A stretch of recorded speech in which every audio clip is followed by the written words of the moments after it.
అధ్యక్ష, మా ప్రభుత్వం వ్యవసాయ రంగానికి ఊతమిచ్చేందుకు రాష్ట్ర వ్యాప్తంగా 21.87 లక్షల వ్యవసాయ పంపు సెట్లకు 9 గంటల ఉచిత విద్యుత్తుని సరఫరా చేస్తోంది.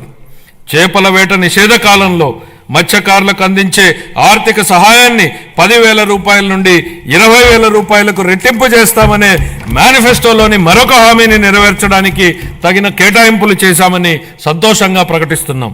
25-26 ఆర్థిక సంవత్సరానికి వ్యవసాయం మరియు అనుబంధ రంగాలకు 13,487 కోట్ల రూపాయల కేటాయింపును ప్రతిపాదిస్తున్నాను.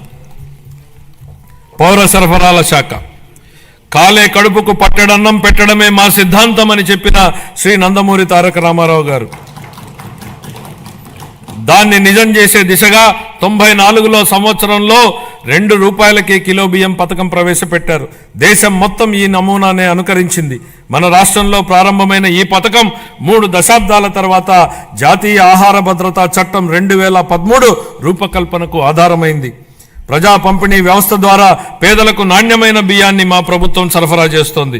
వచ్చే విద్యా సంవత్సరం నుండి మధ్యాహ్న భోజనం కింద ప్రభుత్వ పాఠశాలలకు మరియు సాంఘిక సంక్షేమ వసతి గృహాలకు ప్రత్యేకంగా ప్యాక్ చేయబడిన నాణ్యమైన బియ్యం సరఫరా చేయబడుతుందని గౌరవ సభకు తెలియజేస్తున్నాను.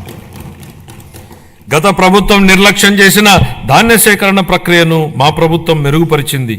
వ్యవసాయ రాబడిలో వరి కొనుగోళ్లకు ఇచ్చే మద్దతు ధర ముఖ్యమైనది అని మనందరికీ తెలుసు. 2024 ఖరీఫ్ కాలానికి గాను 5.50 లక్షల మంది రైతులకు 32.7 లక్షల మెట్రిక్ టన్నుల ధాన్యం కొనుగోళ్లకు గాను మా ప్రభుత్వం 7,564 కోట్ల రూపాయలను 48 గంటల్లోనే చెల్లించడం జరిగిందని గౌరవ సభకు తెలియజేస్తున్నాను. వాస్తవానికి 90% మంది రైతులకు 24 గంటల్లోనే చెల్లింపులు జరిగాయి. గత ప్రభుత్వ హయాంలో పెండింగ్లో ఉంచిన ధాన్యం కొనుగోలు చెల్లింపులకు సంబంధించి 1,674 కోట్ల రూపాయలను మా ప్రభుత్వం చెల్లించింది. తన సోదరీమణుల వంటింటి కష్టాల నుండి గట్టెక్కించడానికి మన గౌరవ